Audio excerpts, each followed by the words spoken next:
এনিভাৰ 24 সমূহ দৰ্শকলৈ স্বাগতম জনাইছোঁ। ভগৱানৰ আন এটা ৰূপ হৈছে চিকিৎসক আৰু চিকিৎসকৰ প্ৰধান ধৰ্ম হৈছে মানৱ সেৱা। হয়, মই বৰ্তমান উপস্থিত আছোঁ মাৰ্ঘেৰিটা অসামৰিক চিকিৎসালয়ত আৰু এই চিকিৎসালয়তে বিগত 5 বছৰ আগত অৰ্থাৎ 2019 চনত এই চিকিৎসালয়ত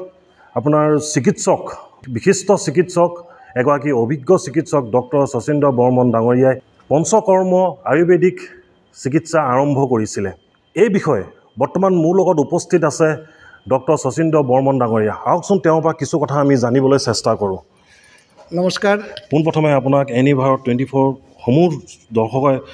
সমূহ অফিচৰ ফালৰ পৰা আপোনাক স্বাগতম জনাইছোঁ। যিহেতু দেখিবলৈ পোৱা গৈছে যে 2019 চনত যিহেতু আপুনি মাৰ্ঘেৰিটা অসামৰিক চিকিৎসালয়ত এই চিকিৎসা আপুনি আৰম্ভ কৰিছিলে, পঞ্চকৰ্ম আয়ুৰ্বেদিক চিকিৎসা। এই বিষয়ে আপুনি এই চিকিৎসা কিদৰে হয় এই বিষয়ে আপুনি কি ক'ব? মই পোনপ্ৰথমতে ছ'চিয়েল মাধ্যমৰ কৰ্মকৰ্তাসকললৈ ধন্যবাদ জনাইছোঁ আৰু মই নিজকে আজি সুখী আৰু আনন্দ অনুভৱ কৰিছোঁ যে আমাৰ এই চিকিৎসালয়ত পঞ্চকৰ্মৰ চিকিৎসা পদ্ধতিৰ বিষয়ে তেওঁলোকে জানিবলৈ আহিছে আৰু মই দুআষাৰ ক'বলৈ এইটো ৰাইজৰ আগত ক'বলৈ আগবাঢ়িছোঁ। পঞ্চকৰ্মৰ চিকিৎসা মাৰ্ঘেৰিটা অসামৰিক চিকিৎসালয়ত 2019 চনৰ 8 মাৰ্চ তাৰিখে আৰম্ভ কৰা হৈছিল। আমি প্ৰথমতে যেতিয়া এই থেৰাপিটো ষ্টাৰ্ট কৰিছিলোঁ 8 মাৰ্চত 2 নং গলাৰ এজন পেচেণ্ট আছিল, তেওঁৰ নাম দিলমায়া ৰাণা। তেওঁ হুইল চেয়াৰত আহিছিল, তেওঁৰ লাম্বাৰ স্পণ্ডেলাইটিছ আছিল আৰু তেওঁক এসপ্তাহ ট্ৰিটমেণ্ট কৰাৰ পিছতে ভাল পাইছিল। আৰু সেই সময়ত কিন্তু আমাৰ ইয়াত সুবিধা একেবাৰে নাছিল। সুবিধা বুলি ক'বলৈ গ'লে সেই সময়ত মই ডক্টৰ শচীন্দ্ৰ বৰ্মনে আছিলোঁ, মোৰ লগত ষ্টাফ নাছিল, কোনো ৰুম নাছিল, মেডিচিন নাছিল, ইনষ্ট্ৰুমেণ্ট নাছিল। কিন্তু তথাপিতো মোৰ এটা ইচ্ছা আছিল যে মই পঞ্চকৰ্ম চিকিৎসাটো যেনেকৈ নহওক আৰম্ভ কৰিম আৰু আৰম্ভ কৰি ছ'চাইটিক ইয়াৰ পৰা সজাগতা দিম আৰু ছ'চাইটিত যিবিলাক ৰোগত মানুহবিলাক আক্ৰান্ত হৈছে সেইবিলাকক আমি চিকিৎসা কৰি ভাল কৰিম আৰু সেই উদ্দেশ্যতে আমি আৰম্ভ কৰিছিলোঁ। এতিয়া লাহে লাহে এই 2019 চনৰ 8 মাৰ্চৰ পৰা লাহে লাহে এতিয়া 5 বছৰ অতিক্ৰম কৰিবলৈ, এই 5 বছৰৰ ভিতৰত আমি যথেষ্ট পেচেণ্টক আৰোগ্য কৰিবলৈ সক্ষম হৈছোঁ। হয়, যিহেতু দেখিবলৈ পোৱা গৈছে এই পঞ্চকৰ্ম আয়ুৰ্বেদিক চিকিৎসাৰ থ্ৰুৱেদি আপোনাৰ কেনেধৰণৰ ৰোগ আৰোগ্য হ'ব পাৰে? পঞ্চকৰ্ম চিকিৎসা পদ্ধতি এটা আছে ডাঙৰ বৃহৎ চিকিৎসা পদ্ধতি। এই চিকিৎসা পদ্ধতিটো এইকাৰণে বৃহৎ কৈছোঁ যে আমাৰ শৰীৰত যিবিলাক বেমাৰ হয়, কিছুমান অলাগতিয়াল বস্তু জমা হয়। আমাৰ যিমানবিলাক খাদ্য খাওঁ সেইবিলাকৰ পৰা কিছুমান টক্সিক ছাবষ্টেঞ্চ জমা হয়। এই টক্সিক ছাবষ্টেঞ্চ বা অলাগতিয়াল বস্তুবিলাক বা আৱৰ্জনাবিলাক বাহিৰ কৰি দিয়া প্ৰচেছটোৱে হৈছে পঞ্চকৰ্ম চিকিৎসা। গতিকে শৰীৰত যেতিয়া বেয়া বস্তু জমা হ'ব তাক যদি কিবা প্ৰচেছৰ দ্বাৰাই উলিয়াই দিব পাৰোঁ তেতিয়াহ'লে ৰোগ সহজে নিৰাময় হ'ব। কাৰণ বেয়া বস্তুবিলাক উলিয়াই দিয়াৰ পিছত, মলিন বস্তুবিলাক উলিয়াই দিয়াৰ পিছত যেতিয়া আমি ড্ৰাগ ইউজ কৰোঁ, এই ড্ৰাগবিলাকে চাইনাৰ্জেষ্টিক হিচাপে কাম কৰে আৰু অতি কম সময়ৰ ভিতৰতে ৰোগ নিৰাময় কৰে। হয়, যিহেতু আপুনি বিগত 5 বছৰ ধৰি এই চিকিৎসা সেৱা আগবঢ়াই আছে, এতিয়ালৈকে আজি পৰ্যন্তলৈকে কিমান ৰোগী আৰোগ্য হ'ল? এইটো এটা খুব আপোনাৰ একদম সময় সাপেক্ষ ভাল প্ৰশ্ন বুলি ক'ব খোজোঁ। এইকাৰণে যে আমি প্ৰথম বছৰত যেতিয়া আৰম্ভ কৰিছিলোঁ আমি বছৰত মাথোন 60জন পেচেণ্টক ট্ৰিটমেণ্ট কৰিছিলোঁ 2019 চনত। ক্ৰমাগতে আমি দ্বিতীয় বছৰত আমাৰ এই সংখ্যা হ'ল 120জন, তৃতীয় বছৰত হ'ল 200জন আৰু চতুৰ্থ বছৰত প্ৰায় 200 হ'ল। এতিয়ালৈ আমি প্ৰায় 660 পেচেণ্টৰ 708 ভিতৰত পেচেণ্টক আমি ট্ৰিটমেণ্ট কৰিছোঁ আৰু এই পেচেণ্টবিলাকৰ যিমানবিলাকক আমি ট্ৰিটমেণ্ট কৰিলোঁ ইয়াৰ আমাৰ লিখিত তথ্য আমি ৰাখি দিছোঁ। পেচেণ্টবিলাকৰ পৰা আমি এখন ডিক্লাৰেশ্যন লৈছোঁ, তেওঁ কিমানখিনি ভাল পালে ট্ৰিটমেণ্ট কৰিছোঁ। কোনোবাই 30% ভাল পাইছে, কোনোবাই 40%, কোনোবাই 70-80%। আৰু ইয়াত ৰোগ বুলি যদি কয় কোনবিলাক ৰোগ ভাল হৈছে, ইয়াত বিশেষকৈ ব্ৰেইন হেমৰেজৰ পেচেণ্ট বহুত ভাল হ'ল, লাম্বাৰ স্পণ্ডেলাইটিছৰ পেচেণ্ট বহুত ভাল হ'ল, থৰাচিক স্পণ্ডেলাইটিছৰ পেচেণ্ট বহুত ভাল হ'ল। তাৰপিছত ভাৰ্টিব্ৰেল কলমৰ বিভিন্ন শ্লিপ ডিছ আদি বিভিন্ন ৰোগী ইয়াত আহি ভাল পাইছে। হয়, যিহেতু আপোনাৰ দেখিবলৈ পোৱা গৈছে যে অসম চৰকাৰে আয়ুৰ্বেদিক চিকিৎসা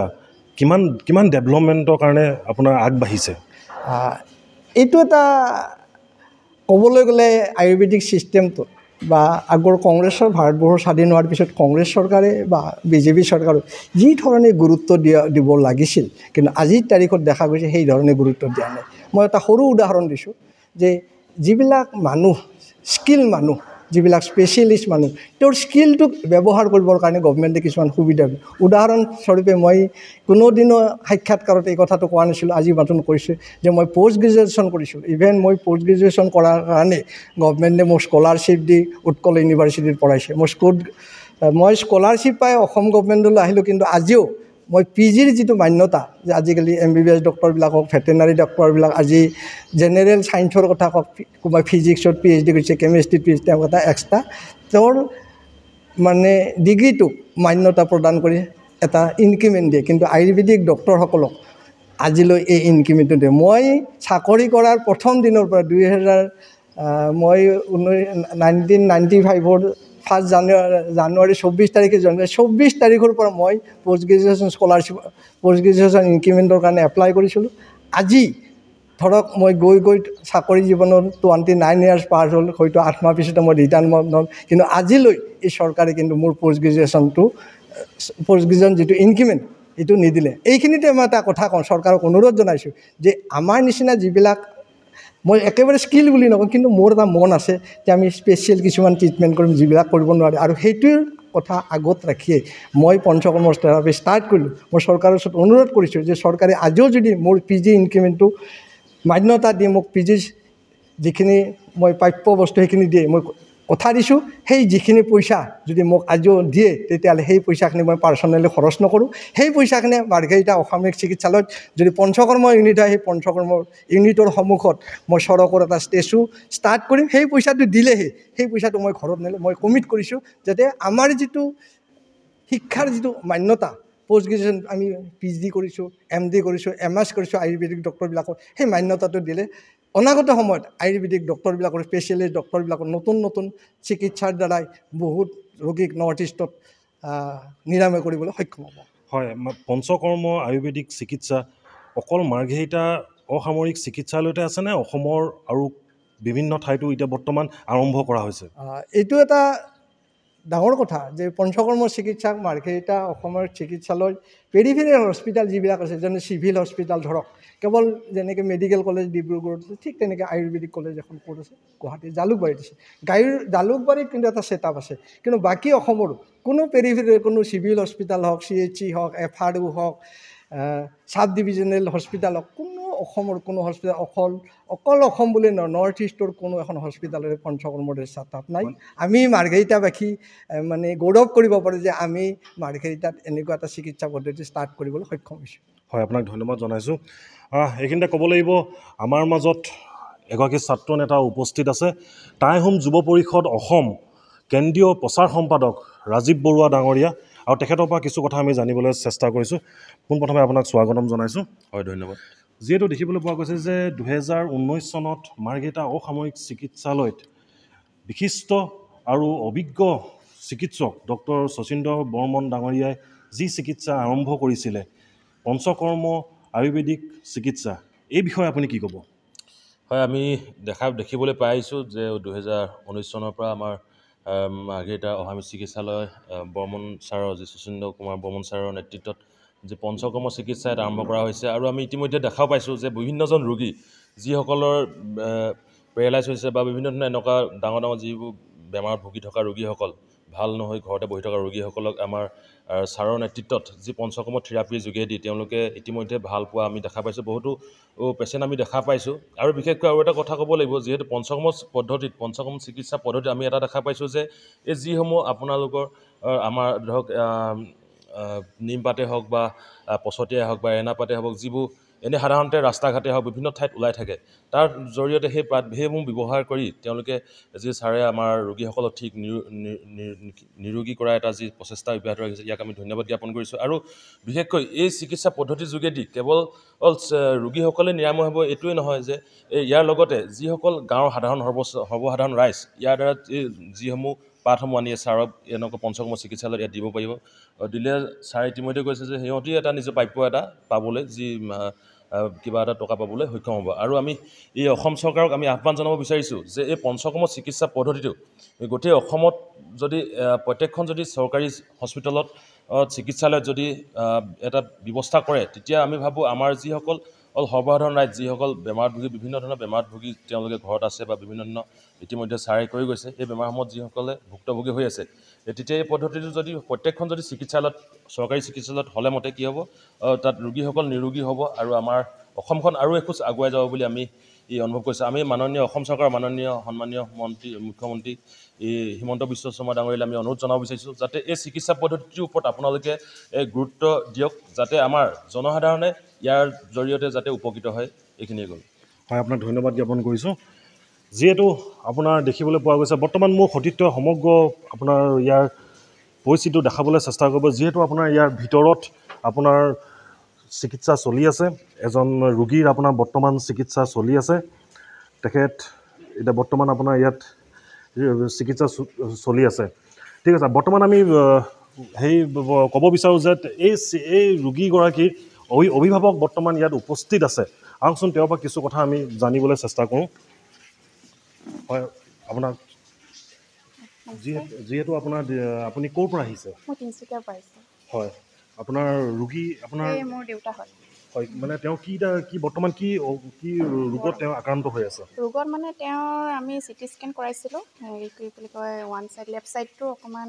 নাৰ্ভখিনি দুৰ্বল পাইছে আৰু খোজকাঢ়িবলৈ কোৰ্ডিনেশ্যন যিটো ব্ৰেইনৰ লগত সেই কোৰ্ডিনেশ্যনৰ অকণমান প্ৰব্লেম হৈছিলে খোজকাঢ়িবলৈ প্ৰব্লেম হৈছিলে হয় কিমান দিনৰ পৰা আপুনি ইয়াত চিকিৎসা কৰি আছে এতিয়া আমাৰ 5 দিন হৈছে এতিয়া কেনেকুৱা পাইছে এই চিকিৎসা পঞ্চকৰ্ম আয়ুৰ্বেদিক চিকিৎসা যিহেতু তেখেতে লৈ আছে মানে কি ক'ব এই বিষয়ে বহুতখিনি ভাল পাইছে প্ৰথমতে তেওঁ মানে কথা নকৈছিলে এতিয়া নিজেই এতিয়া কথা কৈছে ইয়াত আহি পেলাই ছাৰৰ লগত কথা কৈছে তাৰপিছত আৰু গিলাচে ধৰি নিজে পানী খানি খাইছে চাহ খাইছে ভাতটো বাৰু অকণমান খাবলৈ অসুবিধা পাইছে কিন্তু পানী আগতে নাখাইছিলে নিজে খাইছে আৰু ষ্টেপ বাই ষ্টেপ নিজে মানে আহিছে আগবাঢ়ি আহিছে আৰু খোজটো দিছে সেইকাৰণে বহুতখিনি মানে ডেভেলপ হৈছে আৰু ছাৰেও মানে লাগি আছে বহুতখিনি মানে তেওঁ কষ্ট কৰিছে বহুতখিনি কষ্ট কৰিছে হয় ধন্যবাদ জনাইছোঁ আপোনাক যিহেতু দেখিবলৈ পোৱা গৈছে যে উজনি অসমত এই মাৰ্ঘেৰিটা অসামৰিক চিকিৎসালয়ত প্ৰথম 2019 চনত আপোনাৰ পঞ্চকৰ্ম আয়ুৰ্বেদিক চিকিৎসা আৰম্ভ কৰিছিলে আৰু সেই চিকিৎসা বৰ্তমান এতিয়াও চলি আছে উজনি অসমত এয়াই প্ৰথম মাৰ্ঘেৰিটা অসামৰিক চিকিৎসালয়তে প্ৰথম পঞ্চকৰ্ম আয়ুৰ্বেদিক চিকিৎসা ইয়াত আৰম্ভ কৰিছিলে অভিজ্ঞ চিকিৎসক ডক্টৰ শচীন্দ্ৰ বৰ্মন ডাঙৰীয়াই আমি আশাবাদী ভৱিষ্যতলৈও তেখেতে এইদৰে যাতে সমাজৰ কাৰণে মানৱ সমাজৰ কাৰণে তেখেতে কাম কৰি যায় তেখেতে সেৱা আগবঢ়াই যায় তেখেতৰ সুস্বাস্থ্য আমি কামনা কৰিছোঁ কেমেৰা পাৰ্চন মণ্টু গগৈৰ সৈতে মই মাৰ্ঘেৰিটাৰ পৰা অভিজিত কাকতি এনি ভাৰত 24 এনি ভাৰত 24ৰ প্ৰথম প্ৰয়াস জুবিন গাৰ্গৰ গীতৰ প্ৰতিযোগিতা জুবিনৰ গানে কি আনে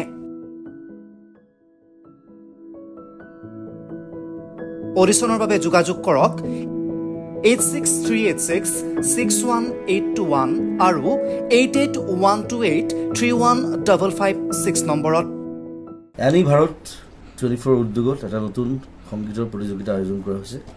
য'ত মোৰ গানৰ প্ৰতিযোগিতা হ'ব আপোনালোকে তাত প্ৰতিযোগী হিচাপে আহিবলৈ পাৰিব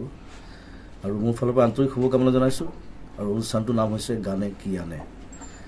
সকলোকে মৰম জনাইছোঁ সকলোৱে আহক ইয়াত অংশগ্ৰহণ কৰক thank you very much love U